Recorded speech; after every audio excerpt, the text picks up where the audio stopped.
What's up, guys, and welcome back to episode 39 of Heroic Stats and Any Heroics podcast. This week, I was told that I need to be more enthusiastic with my intros, so therefore, I am. Now that level of enthusiasm's gone, let's have a little chat about this podcast. What is it we do? Who am I? Who are my guests? They're not guests, they're hosts. My name is Stephen. I'm captain of Any Heroics, the only GBHL team where we choose the players and their captain based on the size of their chair. I am joined, as always, by Mr. John Partridge and Mr. David Farmer. Say hi, guys. Hi, guys. Hi, Lovely. Stephen. We love to see it. We love to see it. We are currently on episode 39 of Heroic Stats, believe it or not, which makes this the 3/4 of the way through the year part, I guess, which, given that we're recording on the 1st of October, makes absolute sense. We're here to talk about, as always, the events from the previous weekend, and the reason why there's a loud alarm going off in my office is because I've just been making a lovely, lovely pie with my partner, Monica.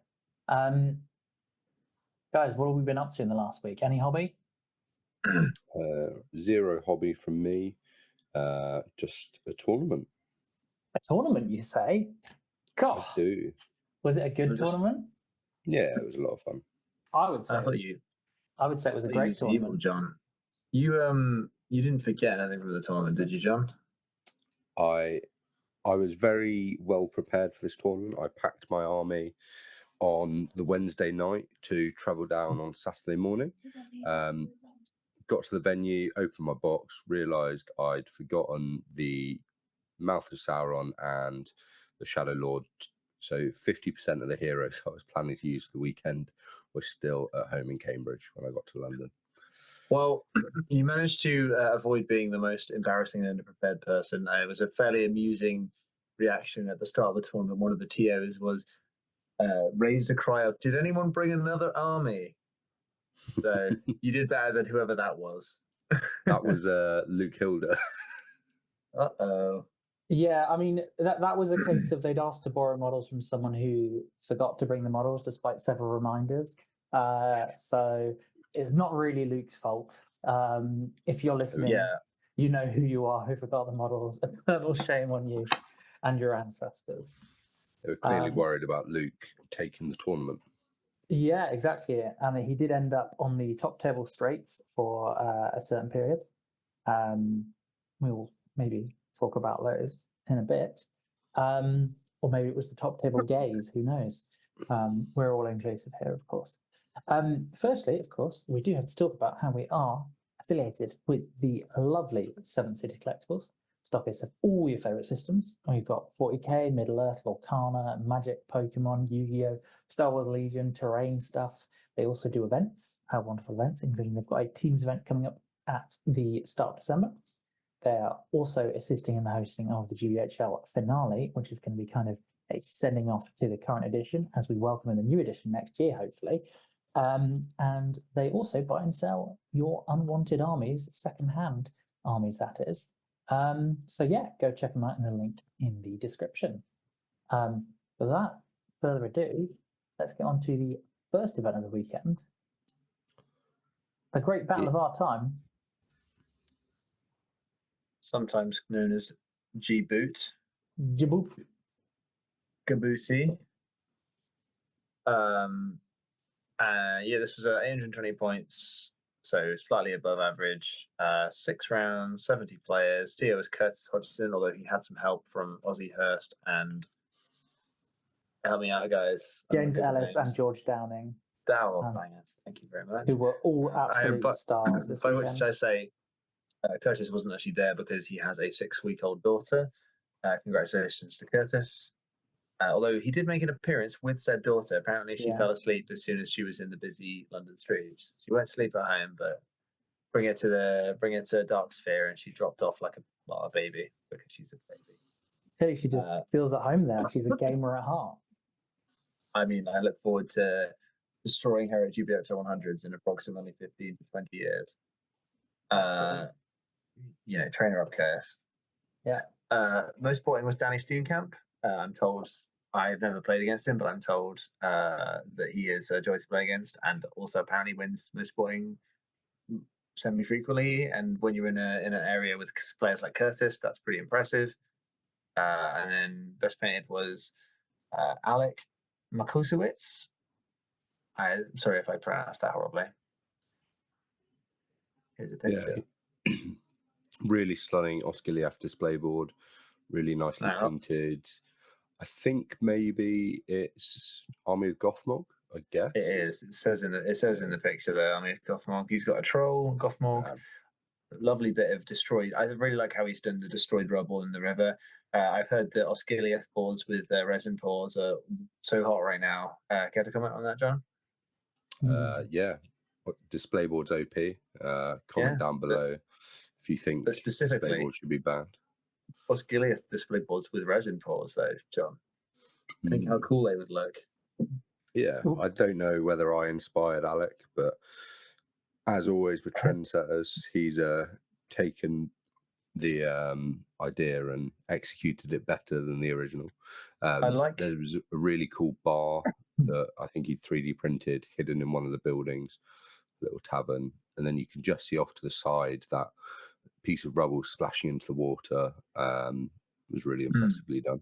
That was the bit that really stood out to me. It was the water effects, as always. It looks like the trebuchet rubble, you know.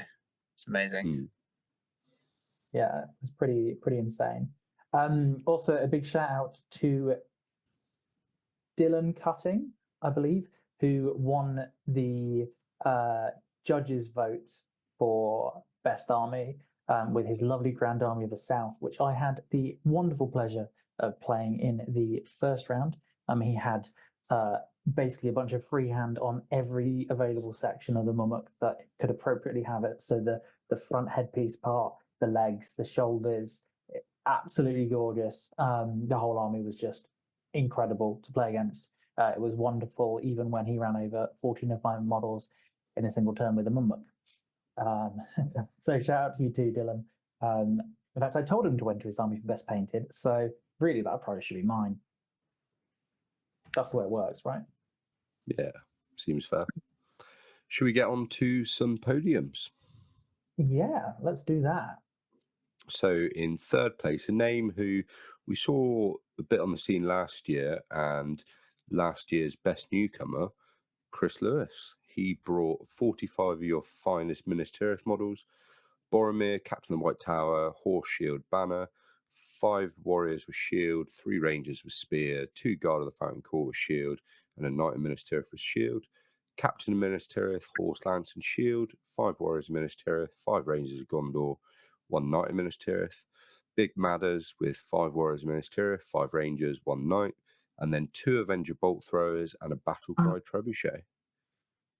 This list bad touched me. I played Chris in day 2 off on the top tables and promptly got sent back down to the mid tables where I belong.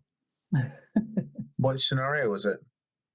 Recon, which you'd have thought would be quite good with the Spider Queen, but when you lose the ability to kind of yeet her off on a little solo mission to win the scenario on her own because she could just get splattered, it does negate her quite well. One thing I like about this list is how kind of, it's going to sound mean, but how kind of mid it is. Like, I really appreciate how this list is like, I mean, Boromir is obviously a powerful, Madrill is great value, and double bolt throwers I think has some real like power to it. But the trebuchet I'm sort of touch and go on. I think the trebuchet is fairly nice value, but also it's really hit or miss. And like if your opponent is experienced in dealing with trebuchets, then or like big siege weapons, it can be a bit underwhelming. Obviously, it always has the opportunity to, you get a hit and then you roll a 5 and you're scatter. You're like, right, that's a 6. Your big hero is getting bonked on the head. It can put a lot of pressure on. And I think this is actually a fairly shrewd reading of the scenarios. I think Christian ended up with 5 wins and a draw. Yeah. And the scenarios where you hold ground, which Tree Siege Weapons isn't great at, but because it's the first round, you can usually mitigate that. And you've got Madriel, Boromir, and stuff. So if you go second and they try and gank your siege weapon, you can just say, all right, here's Madriel, here's Boromir, we're coming for you. So it's not the safest thing in the world. And also remember that those bolt throwers are going to be shooting at whatever you try and catch them with as well. They're just going to be like Gatling gun at whatever you pop up. So a couple of good rolls there could turn out pretty nasty. Yeah, and then there's as you mentioned, there's Fog of War, which is you sit back and you have a lot of range and power to set up a board wide firing line. Recon, you get to play against people who have to sort of clump up and slog up the board with their Shadow Lord, which can allow your knights to get the flanks going. Yeah, that's exactly what happened in our game. Because I had my choice was either send stuff off to try and deal with his flanking knights and then put them at risk of trebuchet and bolt throwers, or stay bubbled up and just try and move up the board and plow through the 45 Minister Warriors. Which I imagine was harder than it seemed like it might have been. Yeah, it didn't go well for our hero. Our fearless hero. And then, we played contest, which I think was his draw. I'm pretty sure he played contest against a Mumuk, which is a tricky one. Because on the one hand, it means that Boromir gets splattered turn one, which is what happened. He didn't die, but he obviously immediately lost his horse and all that. But you then the fella on top doesn't actually get any kills for the Mumuk running stuff over, but then obviously Boromir getting splattered it, so it's a bit of a tomato thing. And in the end, they both broke for a 1-1 draw, which is quite funny. And then in the final round, I witnessed it. He was playing against another Ministerial list with only one bolt thrower, and it destroyed the supplies. Having the extra bolt thrower and the trebuchet is a bit sad for his poor opponent. My teammate of the unexpected podcast fame, Evan Iverson. So yeah, that was good fun to watch. I think this list. I particularly think the captain on horse is a slightly sad choice, just because he's only got fight 4, and he's so sort of close in points to something like Hurin. Yeah, and you've already got March. You've already got March, exactly. So, but I mean, he seems to have used him effectively. And we were talking before the tournament, because Christian is also on my team. Christian was saying, like, I basically sort of quipped that Ministerial isn't very competitive, and I didn't think this was a very competitive build. And then he sort of put back at me at the end of the tournament and saying, "Oh, I'm not competitive." And I was like, "Listen, mate, if you're doing third with a non-competitive build, that's on you. That's not on the build. I'm not about to say this is the meta at 80/20, because it isn't. I just think it's pretty good. It does mean, as we'll see in the stats later, that Ministerial is finally on the 100 podium scoreboard.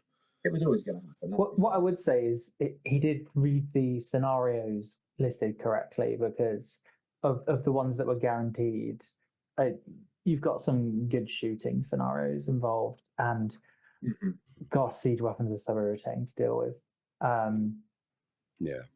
Especially I was spoiler. I was playing next to the final round matchup between him and Evan, and Evan's face when he realized that Chris had a siege weapon was a bit upsetting. a big one, I can appreciate. But also, Denver, you're in a Dragon Emperor mode where big siege weapons are the be all and end all, because they do take away the magic.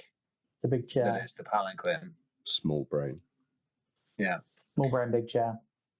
Exactly. Anyway, should we move on to something relevant? Speaking of small brain, big chair, it's a name who has been popping up quite a bit recently on the old podcast in podiums. It's not Ben Haslam.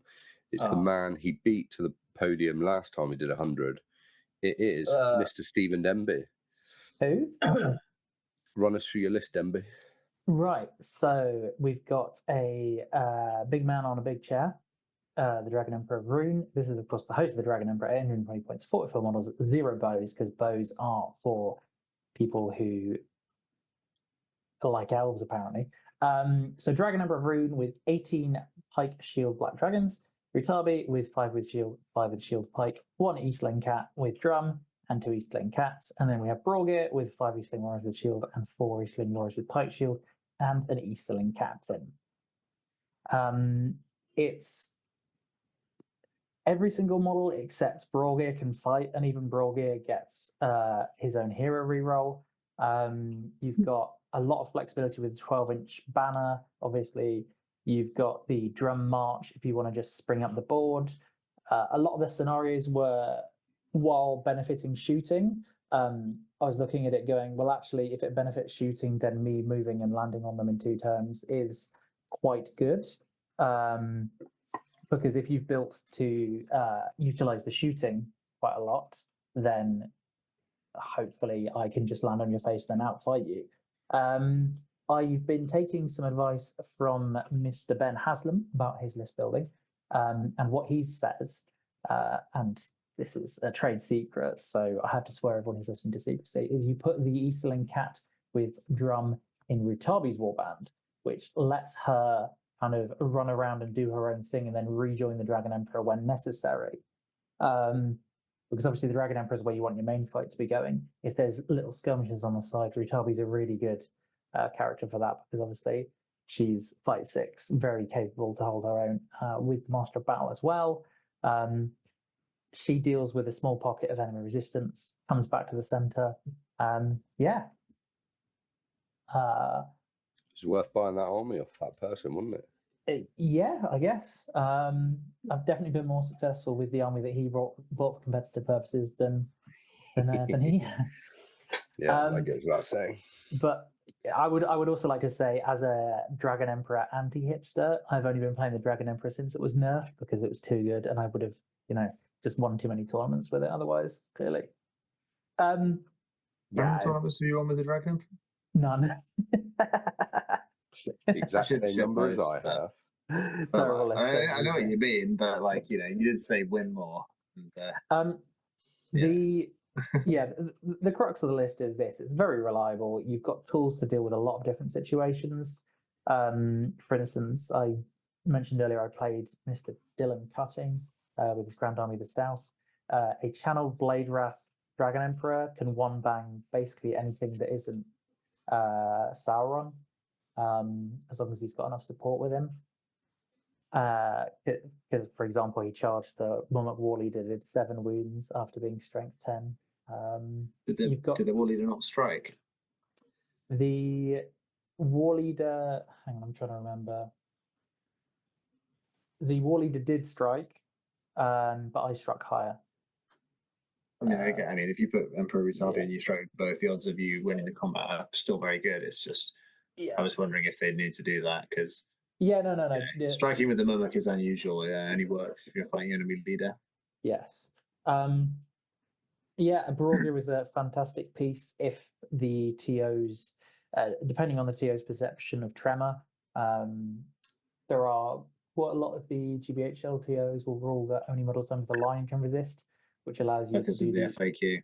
Yeah, which allows you to do the really lovely trick of you charge a single Easterling warrior into something like Azog mounted and a single Gundabad Orc warrior. You tremor the Gundabad Orc warrior, and Azog on the White Wog get knocked prone, or knocked flying more specifically. Yeah, so that's, for context, anyone listening, that FAQ is very stupid, because it answers a question that was asked by someone who could have understood exactly how the rule worked by just reading it. There is no need for an FAQ there. And the FAQ is written in such a way that actually changes things, which is very stupid.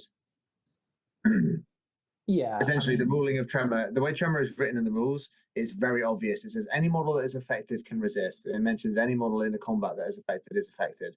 But for some reason, when the FAQ was written, they just say who can resist, and it's anyone under the line. And despite the fact that in the ruling of tremor, it's very obvious that anyone affected by it, which is the model you target, it's the model under the line, it's any model in any combat that is touched by the line. So there's no ambiguity until some absolute buffoon asked a stupid FAQ question, and some even bigger buffoon answered it without actually reading the rules first. That's my opinion. But I only lost a game to. In fact, one of the other things I wanted to make sure is, because the Post of the Dragon Emperor lets you reroll game end conditions for a tournament where you get extra TPs for making big wins, so scoring at least 6 PPs, gives you that flexibility. I only did that once in the event, but I think it got me an extra TP, and in the end, that got me my second place because I was tied on TPs, but I had the highest strength of schedule. Yeah, to be clear, the thing that Demi's talking about there is, we didn't mention this earlier, but the tournament had a system where you scored tournament points. So you scored 4 tournament points for a win, 2 for a draw, 0 for loss, but then there were bonus tournament points on offer. You got 1 if you scored 6 points, win or lose, you just got 1. If you lost but were within 3 VPs, so 3-0, for example, you got a bonus TP. And if you and then that wasn't exclusive to the 6. So if you lost somehow 7-6, you'd get 2 VPs, which is the same as a draw.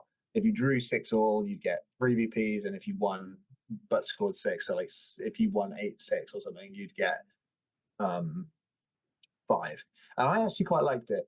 I didn't have a problem with that. I wasn't that keen on strength of schedule because it can lead to some weird situations, especially considering it didn't really factor very well in with drops, in my opinion. It didn't end up mattering, but for example, one of my first opponent ended up dropping at the end of day 1 after losing all his games, which is like fair enough. Didn't feel like coming back, but then you're then in a position where a guy who in my opinion, I thought he was an alright player and he was using an okay analyst. We definitely could have won games day 2, but because he's dropped, there's no way for people he played strength of schedule to improve. Yeah. And that I don't think makes sense. I think strength of schedule. I think if you ran the same thing but got rid of the strength of schedule and just changed it to VP diff, that would be perfect. Yeah. I actually really liked the system on this one this time because I like it being incentivized to score VPs, and I like being incentivized to minimize losses. Yes. Because that means that in games like Storm the Camp, where a 6-all draw is very doable, suddenly you can really play for some serious,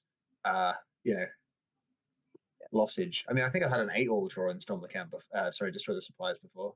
My only critique of my critique of the strength of schedule thing is that because your opponent got bonus points for being within a certain spitting range of your VPs, as long as you got your 6 VPs, it didn't matter how many your opponent got. And in fact, it's better if they got as high as possible, because then they would be higher, and then your strength of schedule would be higher. So it was a very weird kind of. Well, really, the best result for me I could possibly get is a 6-5 win, not a 12-0 win, which is just 7-6. Oh, 7-6, yeah. Oh, sorry, 7-6 win, because then your opponent gets the 2 extra TPs, which is very counterintuitive.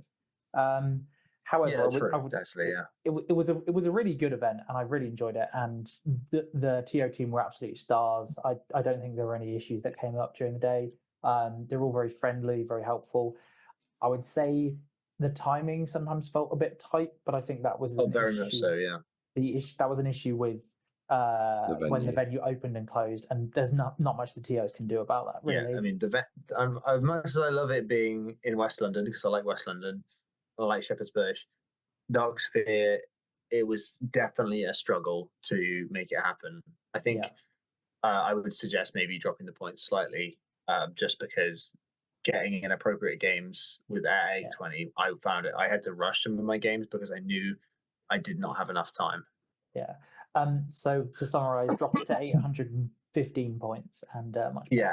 And then you can take 10 minutes off the time. Absolutely. The only other bit of tech on my list that I specifically chose was going for 2 cats rather than maybe trying to get 46 models by squeezing some bits here and there. That was literally just because we had a bunch of maneuvering scenarios in it: Recon, Destroy the Supplies, Fog of War, and Whole Ground. And an army which is, albeit already very good at those scenarios, just gets a little bit better with 2 cats. Some would say it's too many, but drop a comment below if you think it is too many, Right, shall we have a look at the one man who beat Mr. Demby? Yeah. It is the Polish juggernaut himself, Mr. Jakub Krokmau. Dave, you're the AOL expert. You can run us through this one. It's a nice short list for you. Okay, so he's got 65 models, 20 bows.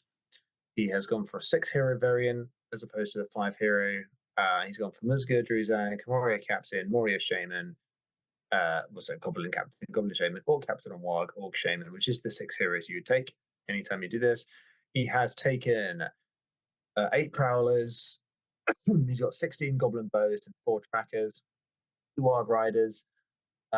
He's got 23 orcs with spears, got 2 bats, 3 spiders. I'm a bit, well, I guess basically compared to my so I had something similar to this, 66 models and 22 shots, but I had the Marauder. So rather than the captain, I had the Marauder, which is basically the chain. 2 might is nice. Another strength 4 fighter can be really nice, especially on a small base. And this list doesn't exactly struggle with recon, so like Marauder's little tricks and recon doesn't actually matter that much. I, as I said, I came 4th, right? So I came just off the podium with a loss in Contest of Champions. Jakob was fortunate in that his contest round was against something a bit more beatable than mine. Obviously, AOL, there was the way the round worked was there were 4 fixed scenarios. Round 1 was whole ground. Round 2 was 1 of 6, one of which was contest. It would roll a d6 for it. Round 3 was Fog of War. Round 4 was Recon. Round 5 was another random one. We ended up playing Breakthrough. And round 6 was Destroy the Supply. So those 4 fixed scenarios are all fantastic for Assault and Lothlorien. Like, hold ground is great unless you get screwed by Maelstrom deployment. But in the first round of a big tournament, that's, if you're aiming to win, that's usually manageable. And AOL is a strong enough list that you can usually just, overpower your opponents. Contest obviously is terrible, but other than that, all of the scenarios are fantastic. So Fog of War is great. Recon is really good. Destroy the Supplies is really, really good. So an obvious choice and executed well. And yeah, he basically managed to stick through the fact that we got contest, which is very good. Well done him, I say. And he managed to score big in most of his games, I think. I think he only didn't get a big win in his first and his final game. And in his final game, arguably because he knew he didn't need to, because he didn't want to take a risk, because he destroyed a supply and then just sat and watched, or so Denby tells me. Yeah, it was very much I made a boo-boo, he destroyed a supply, and then I was like, I need to defend the rest of my supplies. And he was like, cool, well, I'm currently winning 3-1. So, and I was like, yeah, I'm not pulling this one back unless I somehow break you while defending my supplies. And it was, it was still a fun game. Jakob's always an absolute character to play with. Very good player, obviously, but also a lot of fun. Maybe you'll be seeing him in some more Any Heroics content next year. Spoiler. But yeah, it was well deserved by him. I think he only dropped, I want to say, 1 or 2 TPs. Was it, you said? He was, as far as I'm aware, it was 2. I could be wrong about that. Yes, he got 28. I remember now. He got 28 out of 30. His first game was a very challenging 5-3 win, and his final game was a 3-1 victory. But yeah, it was a pretty easy 3-1 win to him, I would say. Like I said, I mental boomed. You rolled over.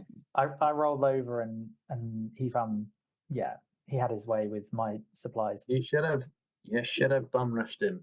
I should have bum rushed him. You should have just gone. You should have just freaked out and ran at him. Funnily enough, at the end of day 1, after game 3, I said, I know exactly what's going to happen this tournament. I'm going to win all my games as well as possible. I'm going to get to game 6. I'm going to play Jakob and Destroy the Supplies and get a small loss and come second and get Glamdring. And that's exactly what happened. Wow. Smashed it. And so I was very happy with my result. Jakob was obviously very happy with his. They gave out swords, which is always an absolute treat at any GBHL tournament, where the prizes are something wettery, as in Wetter Workshop, not glass of water.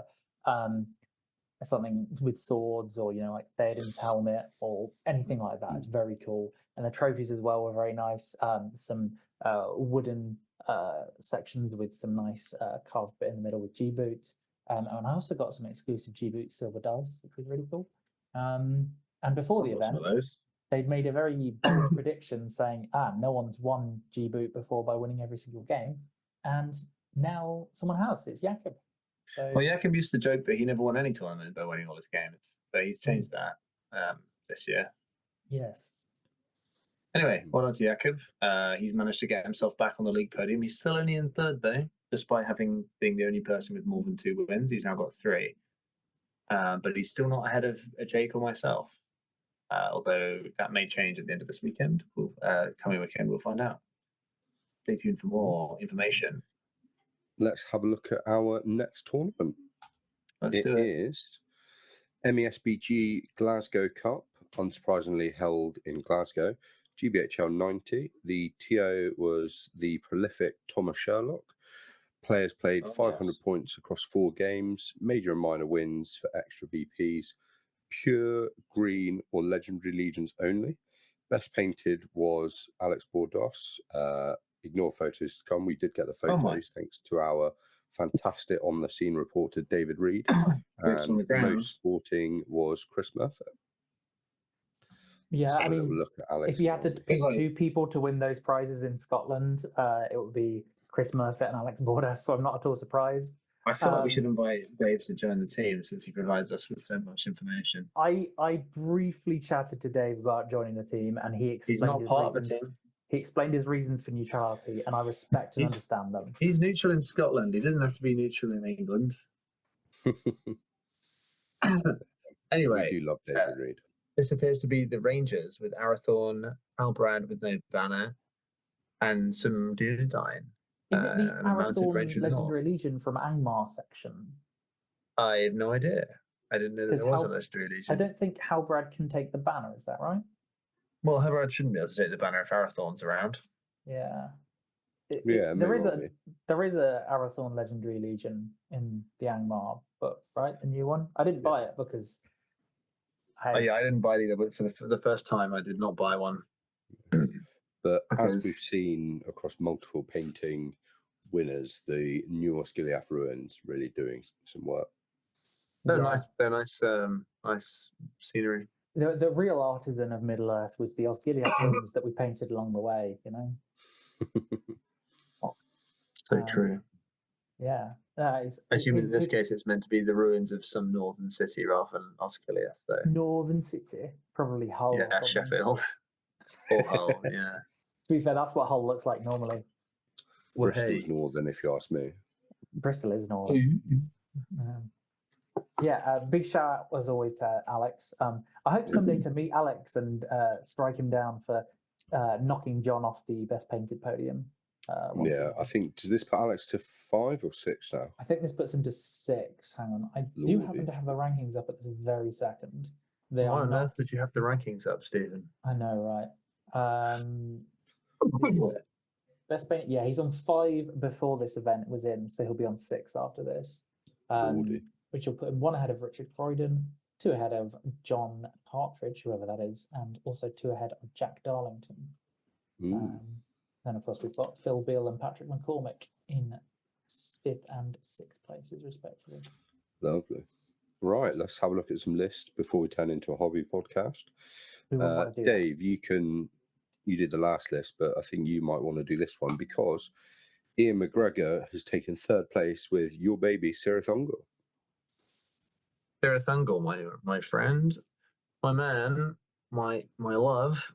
Ian McGregor, 30 models, 500 points. He's got a Shagrat with all the trimming, with 5 Mortal Urukai, 1 of which with no gear, 4 with shield. He's got Gorbag with shield, and then Royal Captain with no gear. He's got 21 orcs, 1 with banner and shield. Then he's got 10 with shield and 10 with spear, and then Shelob. That is a very, very skinny list. Yeah. He's got no. Basically no Mortal Urukai. He's got 5. To be fair, Mortal Urukai are a bit of a pain to get a hold of. They're metal only and they're limited in production, where you get half of them with random clubs and 200 things, and half of them with swords, and none of them have shields. So you have to convert them all basically. But they're really nice models and they're fun to mess around with. I've done a lot of them in the past. He's got 30 models, which is solid. He's not going to get loads of value out of the army bonuses, but Shelob and actually the combo of heroes, he's got 8 might, 500 is pretty good. Shelob is going to cause a lot of trouble for any dwarves, men, elves. At 500 points, there's fuck all that can actually stop her, really. She's 5'7", 3 attacks on the charge, and if she wins a fight, she probably one-shots most things. And if you lose a fight, or at least she'll probably tank it. She just tanks it. Something like Glorfindel. I mean, admittedly, Glorfindel's 5'7" anyway, but like he doesn't really do anything to her. And if she ever wins the fight, he's getting proned and then ripped into pieces. Yeah. 6 strike, wounding on 4s or rerolls. So you could very well just kill him outright, or do 4 or 5 wounds, which is terrifying to any hero. Yeah, the biggest thing you might see at 500 points might be Helm Hammerhand. Or like Boromir, maybe. Or maybe Helmand Boromir. does not like Shelob. Yeah, Shelob goes high, barges into him, eats him. Goodbye. Yeah, exactly. Yeah, very cool list. I do love Curious Angle. I've used it a couple of times myself, and Shelob, when she goes off, she is so fun. She's going off when she goes off like that milk you forgot about. Yeah. In second place, we have another evil legendary legion. It is, of course, Blackgate Open. So led by another hero monster, the Mordor troll Beefy Chiefy, leading 1 orc with spear and banner, 4 orcs with spear, 1 Morannon with shield and spear, 8 Morannons with shield. Mouth of Sauron brings a bit of magic on his armored horse, 4 orcs with spear, 1 Morannon orc with shield and spear, 8 Morannons, and then an orc captain on Warg as a 1-drop. I have to say, I think I say this quite often, but Scotland might be my favourite region for a number of reasons. Number one, the TOs are really on it with getting their results in and being responsive. So thank you. Part of that's due to David Reed. He only has their list 11 choices. spears. I just love their list choices. Blackgate 11 Opens spears, was one of my initial favourite lists. But yeah, no, he's only got 11 spears. How horrific, how dare he, how awful. That's just surprising. He doesn't need that many surprising, spears. He's got the Mordor Troll Chieftain. Yeah, but he's got 16 Morannons with shield. Like, his front line is like 1.5 times longer than his back line, which is very weird. But he's making the most out of his outnumbering bonus to get the +1 to wound, right? And Dave is a prolific Khazad-dûm player, so he's used to playing without spears. Yeah, maybe he forgot what list he was playing. Yeah. Could have been like for corralling models into your big chief. Chief, okay. Blackgate Opens is one of those lists that I think is actually reasonably good at lower points, because similar to the Shelob list, what's going to deal with the Mordor Troll Chieftain? Apart from the fact that it's got a very big base, that's what's going to deal with it. The big base and the low mobility. Shelob obviously can time over stuff because she's a spider and she's much faster. Also, the +1 to wound. The fact that your orcs are only courage 2 usually doesn't matter too much, because there's probably not a lot of terror creeping around at 500. You've got just enough magic and efficiency with the Mouth of Sauron, who's both obviously well regarded for his ability to obviously transfix heroes, or is it compel heroes? I always forget. But he's also a bit of a beat stick himself. And yeah, it's a list I really enjoy using. Can you take regular trolls in Blackgate Open? Yeah, you can, but you shouldn't. You sure can.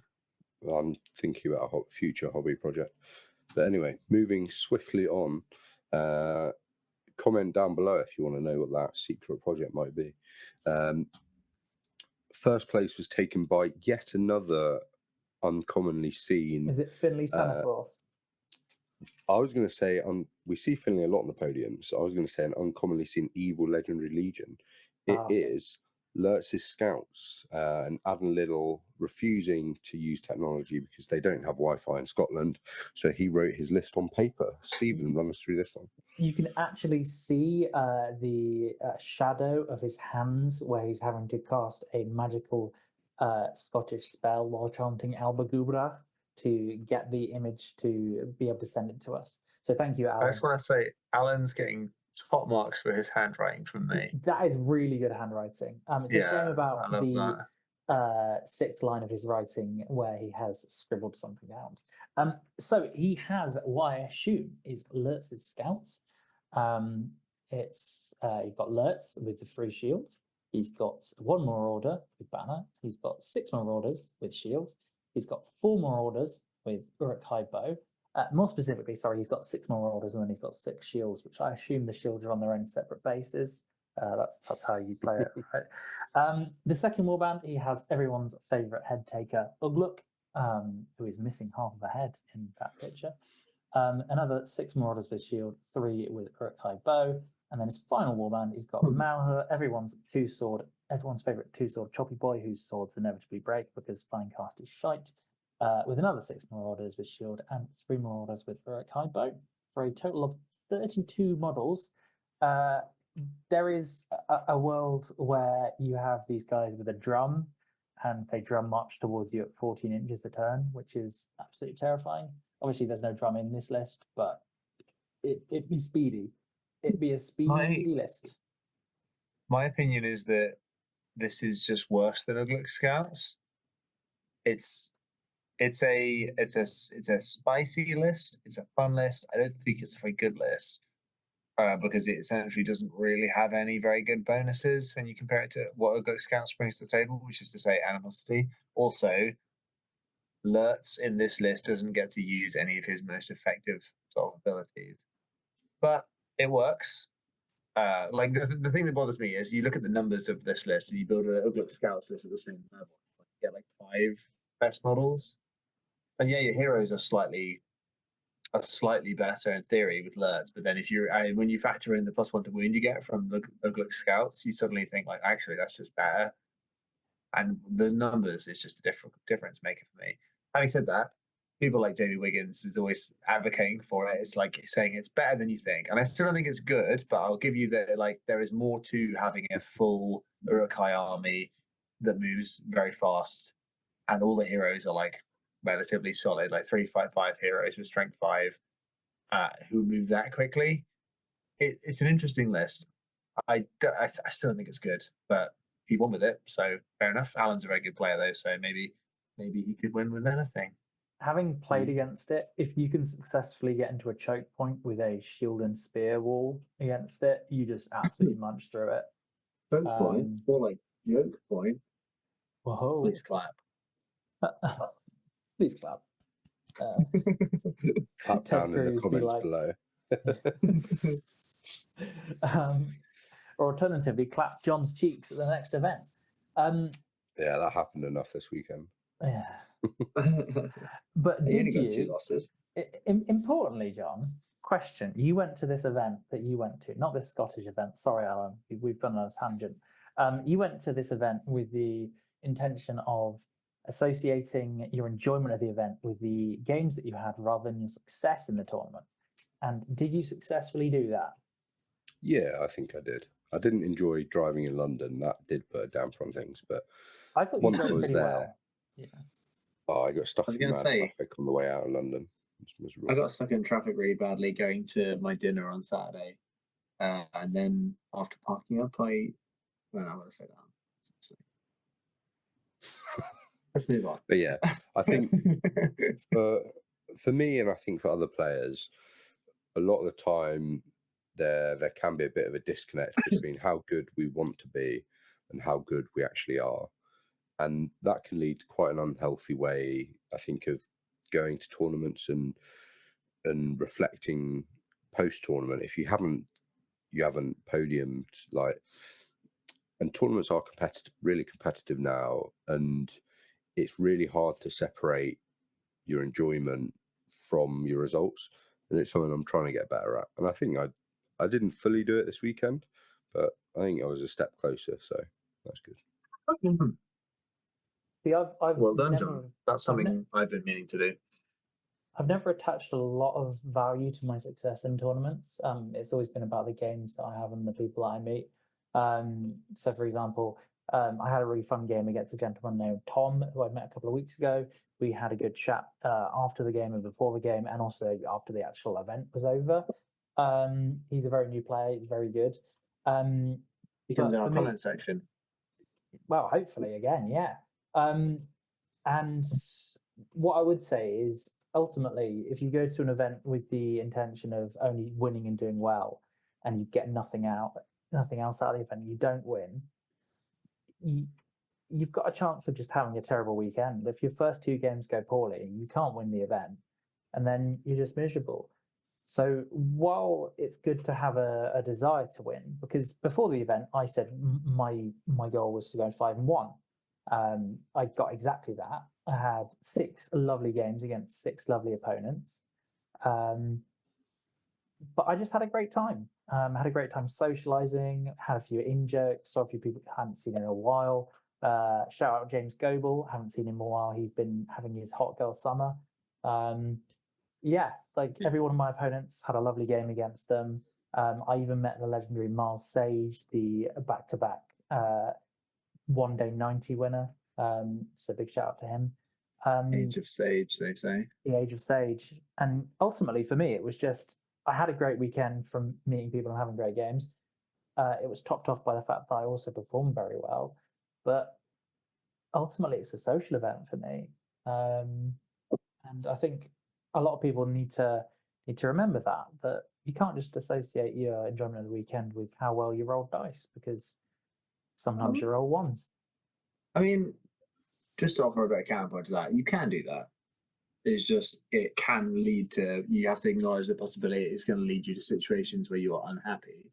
Yeah. And I think that can lead to maybe taking it the wrong way, and like taking things that happen the wrong way, and it can lead to resentment to people who probably don't deserve it, like people who beat you, for example. Like they're, you know, I had this a bit last year where I was competing very tightly for the league at the end of the year, and it's like I'm in that position again now, and obviously I want to win every tournament, and I consider myself to be capable of winning every tournament.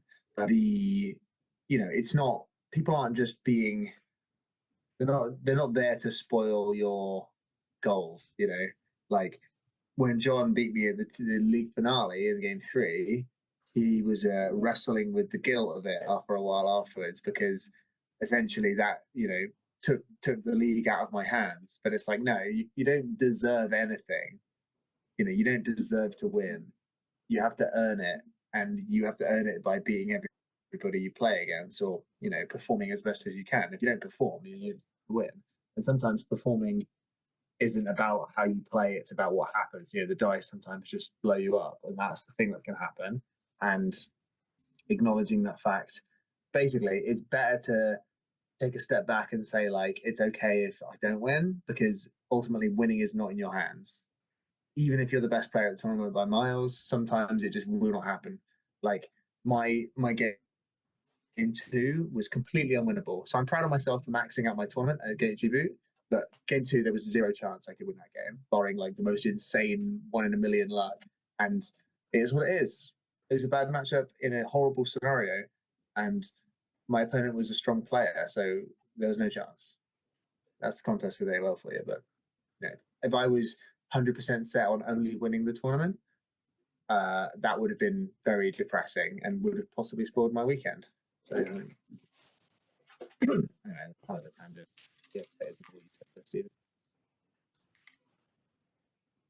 Yeah, no, I mean, it's, to be honest, it was a tangent I was intending for us to go on at that point, because I think that's something that should be very important. Is the social aspect of the community is something that we should be all trying our best to kind of embrace and get to know people, because back in the day, it's what it used to be. It's just a bunch of people traveling around the country, meeting each other, and rolling dice, cracking skulls, and having a few drinks. If that floats your boat. If it doesn't, I mean, I drank 2 pints of fruit juice at Weatherspoons because I'm an absolute mad lad. But yeah. Next time you go to an event, try and make a new friend. There you go. There's everyone's goal for next week. And next time you go to an event, try and sneak a sauce packet into Stephen's front pocket without him noticing. I'll tell you what, if people take on the sourcing, I'll be pretty happy.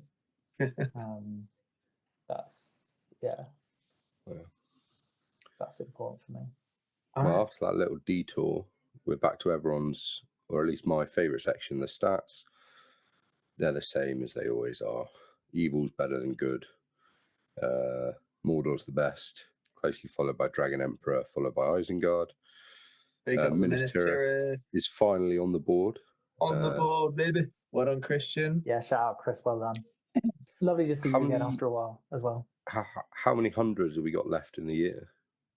I want to say 5. No, 6. No. Now that there's a new Southwest one that's been announced. Yes, on the same weekend next weekend. We have 2 coming up this weekend. Which Remember is Verticon, Cheers. Sterling. Oh, 7. There you go. Finale and the New Southwest one. Yeah, a total of 7 events to get your points in. Can Mordor Well, get to 10 podiums? That means in theory that the league is winnable by anyone at this point. If someone comes out from just absolutely nowhere and wins 6 100s back to back to back to back to back. Don't do that. Don't give me hope. Yeah. Are you even going to them all, John? No, I only have 2 tournaments left in the year. What? Yeah. Which ones are you Tears doing? and finale. There will be tears at the finale at this rate, John, if you don't go to more fucking tournaments. Yeah. I mentioned to Dave earlier, I was like, Dave, there's a real chance, and it's not a big chance. I could just win the league. And he was like, yeah, I mean, it's definitely possible. In the same way that Taylor Swift would just walk into your house, Yeah. But on Right. from hallucinations and delusions of grandeur to my favourite section of the podcast. Oh, you're going to be sorely It's disappointed, the 90 Stephen, podiums, isn't it? because Oh. we only have 4 comments. Oh my gosh. Last week's episode, Espana Stowmarket, was not popular. I don't know if our viewership just hate Spanish people. Hate Comment down Adam below if you hate specifically. Spanish people, because it was our least viewed episode. We only had 4 comments, so we're all very sad. Oh my god. Blimey. I better say something absolutely terrible to get a bunch of people to comment. Get them going. Talk some shit. The Chris the Second says, Christ enjoyed this video. He then also said, can anyone please explain how to use Legolas in halls to good effect, please? On horse, obviously, but he never seems to do much. Right. Before your game, you need to identify the things that you want him to be sniping out. That's the most important thing with Legolas. Whether that's a hero or a warg of a big hero, like if you see Bolg or Gilgalad, that's kind of the obvious choice. If the opponent's got a fragile support hero, Círdan's a good shout for this, who basically holds a Rivendell line together. If you can get 3 shots on and kill Círdan before the battle lines clash, that's a great one. Similar Spider Queen as well. Yeah, Spider Queen, who's a very fragile hero. Gullivar, another one like that. I think Legolas disproportionately benefits from attacking models that are often rely on things like in the way. So things or like being behind stuff.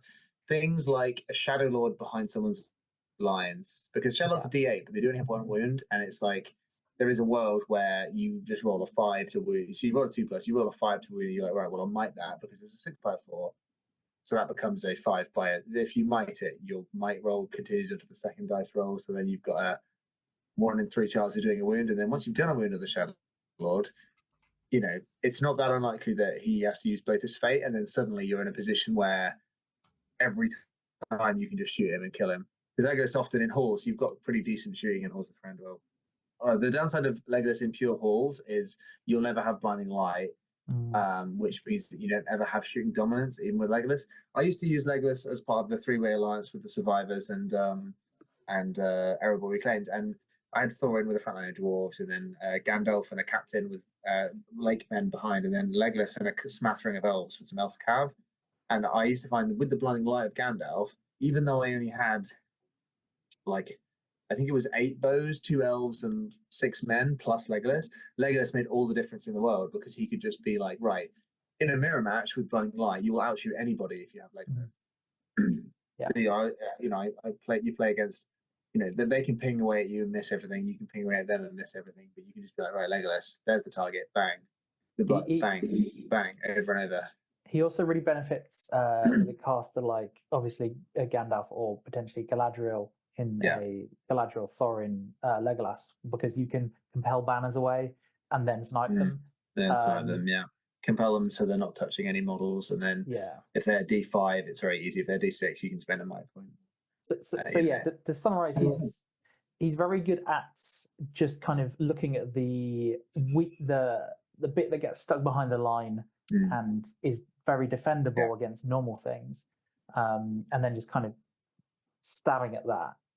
He's also a fantastic assassin in Assassination. He's probably the best assassin in the game, actually. Yes. Yeah. Up there with something like a Witch King on Fellbeast, if he can somehow be your assassin, like if you're playing or something, for example.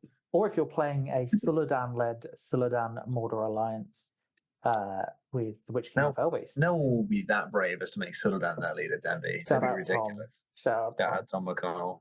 Tom. It is McConnell, right? Yeah, it's McConnell, yes. Thanks in advance from Christ He Second. You're very welcome, Nice. Christ. Hopefully that's helpful. praise be. Also, the main thing about Legion Horse is still a pretty decent combat hero. Like, he's not a beater. He's not going to win you games by charging into battle lines and doing heroic combats, but he's great at like bouncing around the side and completing a trap with his Spite 6 and his elven made weapons. Yeah. NNIHEL says, any heroics? Happy to tell you the details, but the biggest plot twist was at Game 3. This is in reference to the Morgul Knight Heavy winner of the event in the southeast at Woolpit Village Hall. Oh, what a tease. Yeah, I mean, come on, tell us. You can't be like that. Give us the plot twist, precious. He was kindly spreading out the comments for us between last episode and this one. Clearly we need it. Yeah. Four Farthings Gaming, another stalwart of the podcast. I don't know where Liam Smith is at the moment. Gosh. It says, cheers, lads. Going to a 700-point teams tournament in November. I'm debating between Azog's Legion Hunters and Double Ring Wraith of Angmar, brackets, new supplement not legal. Any Interesting. thoughts? I like, if you're going to do Azog's Legion Hunters, a good combo is Narzug, Thimble, Bolg. Yeah. Bolg, making him your leader, gets Master of Battle. You can take a bunch of Gunnerveds. It's similar to Pits of Dolgador. It plays in a similar way. Ali King had some pretty strong success with this earlier in the edition because pure Master of Battle Bolg with 5/7 is nasty.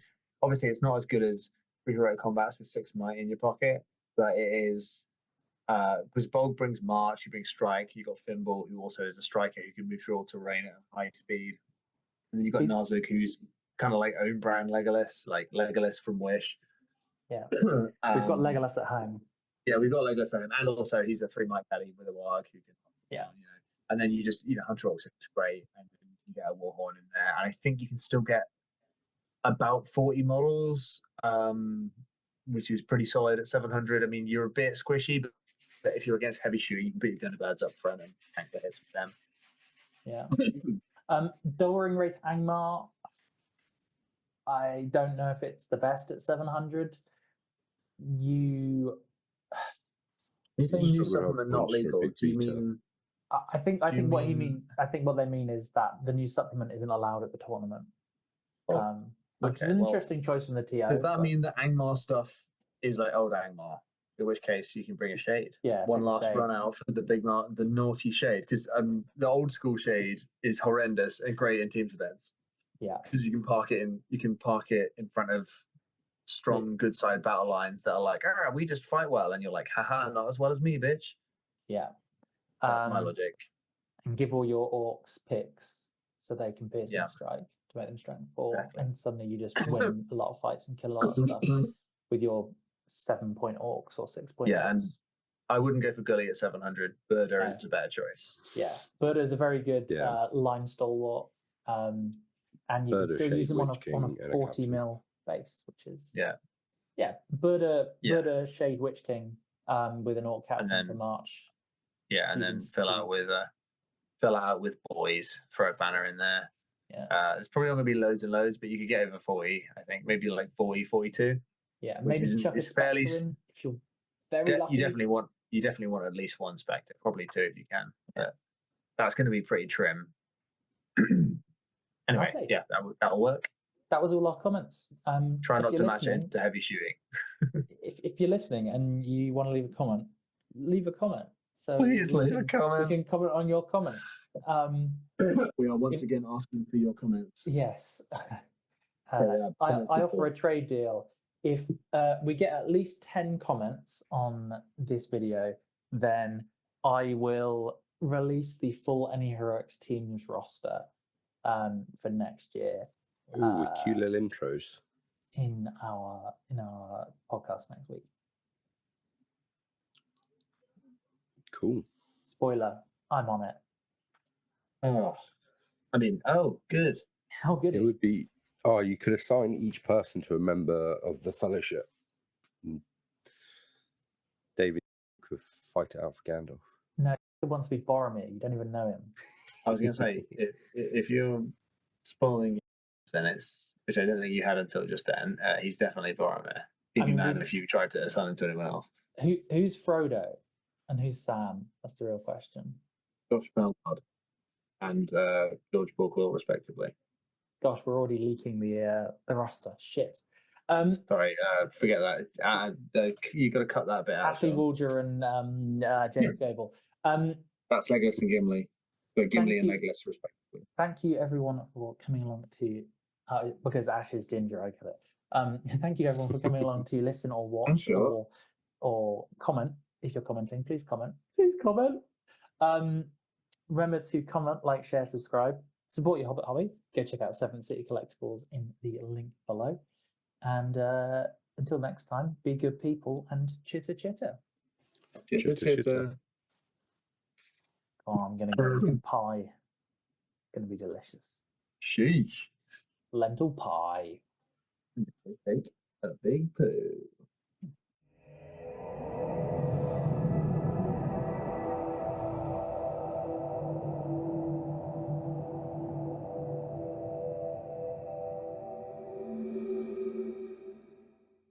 I've been told by the Golems gamers that I need to be more lit with my intros.